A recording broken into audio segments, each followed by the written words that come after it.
Sir ಈಗ ರಾಜಭವನ ಚಲೋ ಮಾಡಿದ್ರು ಕಾಂಗ್ರೆಸ್ನವರು, ಮೂಡ ಚಲೋ ಮಾಡಲಿ ಕಾಂಗ್ರೆಸ್ನವರು ಅಂತ ಹೇಳ್ತಾರೆ. ಇಲ್ಲ ಏನು ಈಗ ನಾನೇನು ರಾಜಭವನ ಚಲೋ ಏನಕ್ಕೆ ಮಾಡಿದ್ವಿ, ಈಗ ತಮಗೆಲ್ಲ ಗೊತ್ತಂಗೆ ರಾಜ್ಪಾಲರು ಪ್ರಾಸಿಕ್ಯೂಷನ್ ಮನೆ ನಮ್ಮ ರಾಜ್ಯದ ಮುಖ್ಯಮಂತ್ರಿ, ಎಲ್ಲರಿಗೂ ಮುಖ್ಯಮಂತ್ರಿ, ನಿಮ್ಮ ಮಾಧ್ಯಮದವ್ರಿಗೂ ಅವರೇ ಮುಖ್ಯಮಂತ್ರಿ, ನನಗೂ ಅವರೇ ಮುಖ್ಯಮಂತ್ರಿ, ರಾಜ್ಯದ ಜನಕ್ಕೆ ಮುಖ್ಯಮಂತ್ರಿ.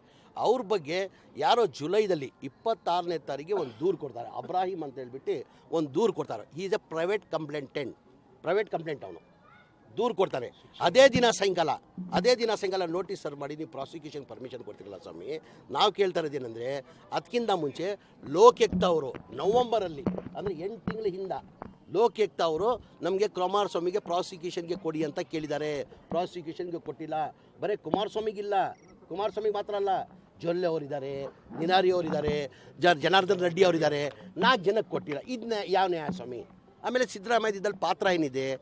ನಿನ್ನೆ ನೋಡಿದೆ ನಾನು, ನಮ್ಮ ರಾಜ್ಪಾಲರು ವಕೀಲರು ವಾದ ಮಾಡ್ತಾ ಇದ್ದಿದ್ದು ನಿನ್ನೆ ನಾನು ನೋಡಿದೆ, ಲೈವ್ ನೋಡಿದೆ ನಾನು. ಅದರಲ್ಲಿ ವಾದ ಮಾಡುವಾಗ ಎಲ್ಲೋ ಒಂದು ಕಡೆ ಇದು ಸಿದ್ದರಾಮಯ್ಯ ಅವ್ರದ್ದು ಬೇನಾಮಿ ಆಸ್ತಿಯ ಥರ ಮಾತಾಡ್ತಾಯಿದ್ರು. ಸಿದ್ದರಾಮಯ್ಯ ಈಗ ಯಾರ್ದು ಇದು ಲಿಂಗ ಅವರು ಜಾಗ 1935ದಲ್ಲಿ ಆ್ಯಕ್ಷನಲ್ಲಿ ₹1 ಕೊಂಡ್ಕೊಂಡಿದ್ದು ಯಾರು?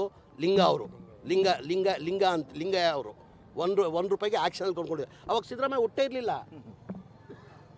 ಹುಟ್ಟಿಲ್ಲ.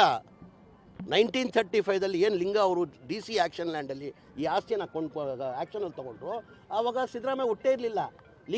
ಇವ್ರು ಯಾರು? ದೇವರಾಜ್ ಯಾರು? ಲಿಂಗ ಅವ್ರ ಮಗ, 3ನೇ ಮಗ. 3 ಜನ ಮಕ್ಕಳು ಇರ್ತಾರೆ. ಅವ್ರಿಗೇನಾಗ್ತದೆ, ಈ ಭಾಗ ಹೋಗ್ತದೆ. ಅವ್ರು 2004ರಲ್ಲಿ ಮಲ್ಲಿಕಾರ್ಜುನಕ್ಕೆ ಕೊಡ್ತಾರೆ. ಯಾರು ಮಲ್ಲಿಕಾರ್ಜುನ? ನಮ್ಮ ಸಿದ್ದರಾಮಯ್ಯ ಅವ್ರು ಬಾಂಬೆದ ಮಲ್ಲಿಕಾರ್ಜುನ ಕೊಡ್ತಾರೆ. ಮಲ್ಲಿಕಾರ್ಜುನ ಅವರು ಡಿನೋಟಿಫೈ ಎಲ್ಲ ಮಾಡಿಬಿಟ್ಟು ಅವ್ರ ಅಕ್ಕನಿಗೆ 2010ರಲ್ಲಿ ಗಿಫ್ಟ್ ಕೊಡ್ತಾರೆ. ಆಮೇಲೆ ಸಿದ್ದರಾಮಯ್ಯ ಮುಖ್ಯಮಂತ್ರಿ ಇರುವಾಗ ಅಲಾಟ್ ಮಾಡ್ರ ಇದು ಸೈಟ್ಗಳು. 2021ರಲ್ಲಿ ಬಸವರಾಜ್ ಮುಖ್ಯಮಂತ್ರಿ ಇದ್ದರು.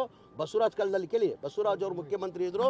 ಅವ್ರ ಕಾಲದಲ್ಲಿ ಇಲ್ಲ ಇವ್ರಿಗೆ ಅನ್ಯಾಯ ಆಗಿದೆ ಅಂತ ಹೇಳ್ಬಿಟ್ಟು 14 ಸೈಟ್ ಕೊಟ್ಟರು. ಬರೀ ಇವ್ರಿಗೆ 14 ಸೈಟ್, ಇವ್ರು ಮಾತ್ರ ಅಲ್ಲ, ಟೋಟಲ್ 125 ಸೈಡಲ್ಲಿ 125 ಜನಕ್ಕೆ ಕೊಡ್ತಾರೆ ಈ ಥರ. ಅದರಲ್ಲಿ 14 ಸೈಡ್ ಇವ್ರು ಕೊಡೋದಷ್ಟೇ.